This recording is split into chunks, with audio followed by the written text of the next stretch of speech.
Okay, you guys, so here's the last part. Here's where we are looking at exponents and solving them.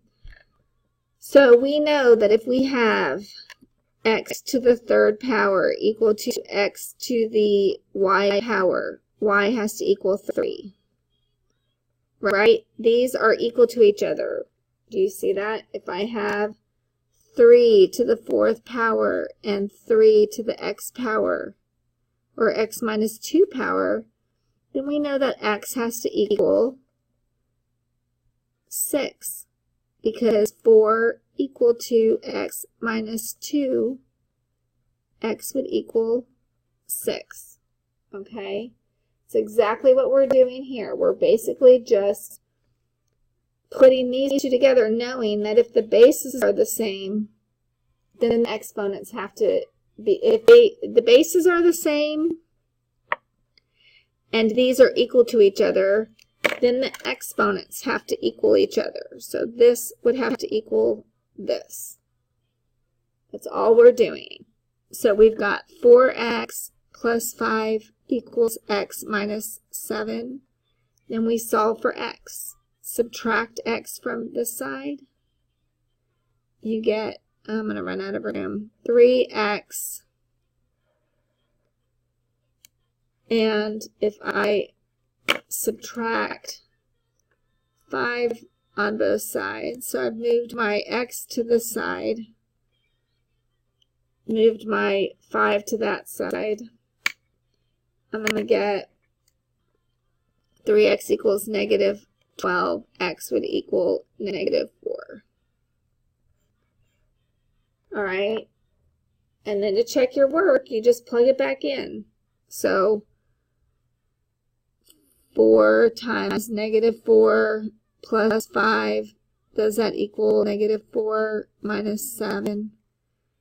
Negative 16 plus 5 is negative 11. Negative 11. So I've got that correct. All right. 17. Now I've got a base. These are not the same. I need to make them the same. All right. 27 is 3 to the third power. So if I change that to 3 to the third power, and I raise it to 2x plus 6, I'm going to multiply those. And if we've got this, now I do have the same base. So now I can set these equal to each other. This equal to this. So I'm going to get 3 times 2x plus 6 equals to 2x. Now I distribute, so I'd get 6x plus not 6, but 18 equal to 2x. Subtract 6x, so I get 18 equals negative 4x. And then divide by negative 4. X equals negative 18 over negative 4. And in order to, I can reduce that to 9 over 2 equals x negative. All right, negative 9 over 2.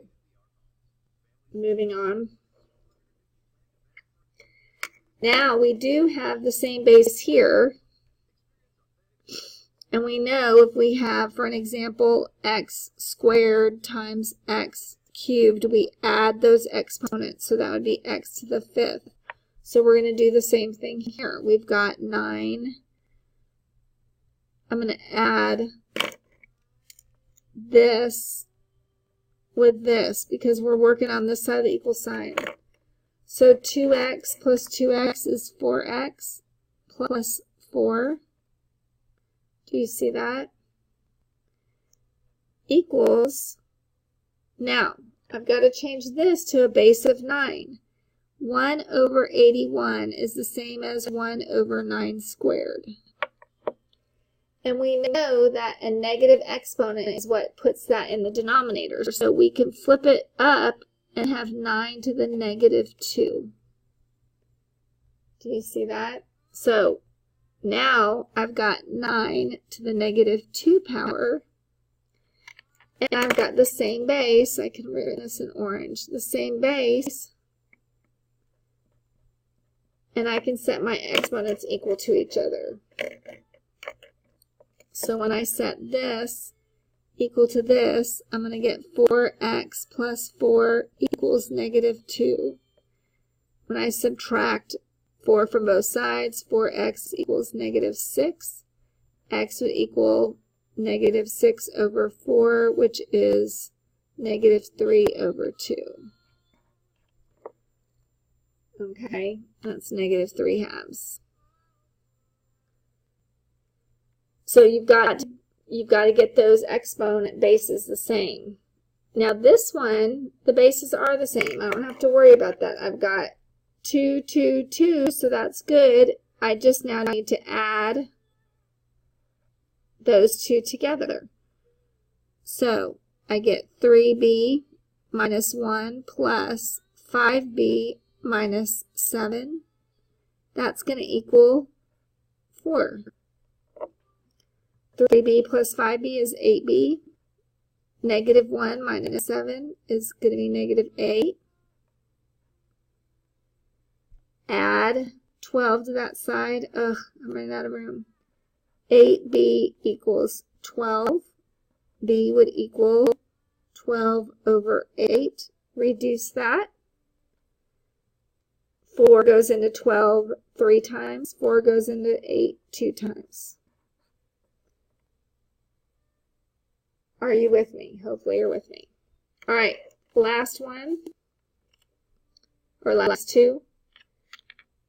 256. I don't know what that is, but I have a little bit of a hint because there's a 4 right there. So I'm going to kind of go to my calculator and say, all right, 4, as you can see, I've already done this, 4 to the 3rd power is 64. That doesn't work. 4 to the 4th power is 256. I'm kind of just guessing if you don't know what it is, but I'm going to try 4 because that makes sense. So I know 4 to the 4th power, which is raised to the x power, so I have to multiply. Multiply those two. Times 16 is 4 squared raised to the x minus 1 power. So that's going to be 2 times x minus 1 equals 4 to the 2x minus 22. Okay? And so now I'm going to have 4x plus, right, because now we're adding these, 2x minus 2, and that's going to equal 2x minus 22. Combine my like terms, I get 6x minus 2 equals 2x minus 22. Subtract 2x, get 4x, add 2, get negative 20. Divide by 4, x equals negative 5.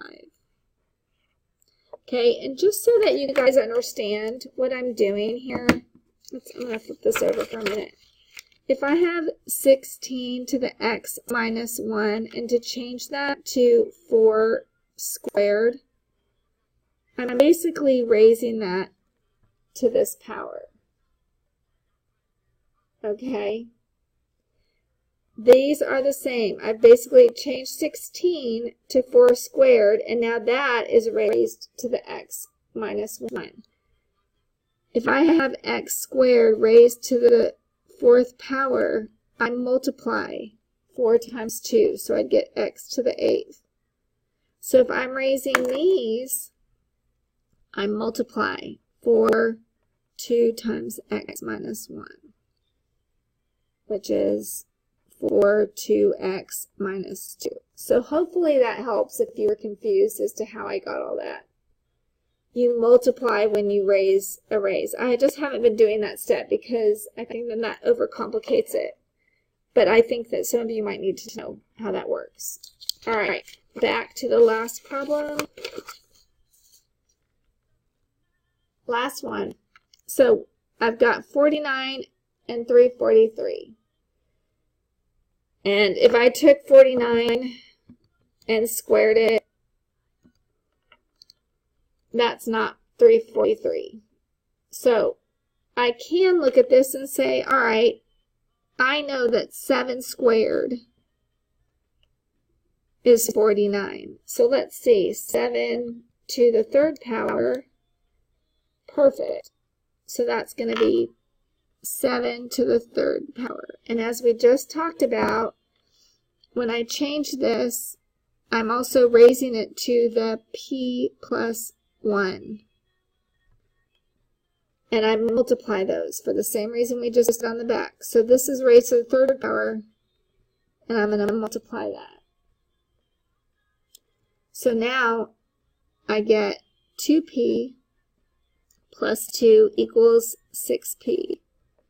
And I can solve this, subtract 2p from both sides, and get 4p. Then divide by 4 and get 2/4, which is 1/2.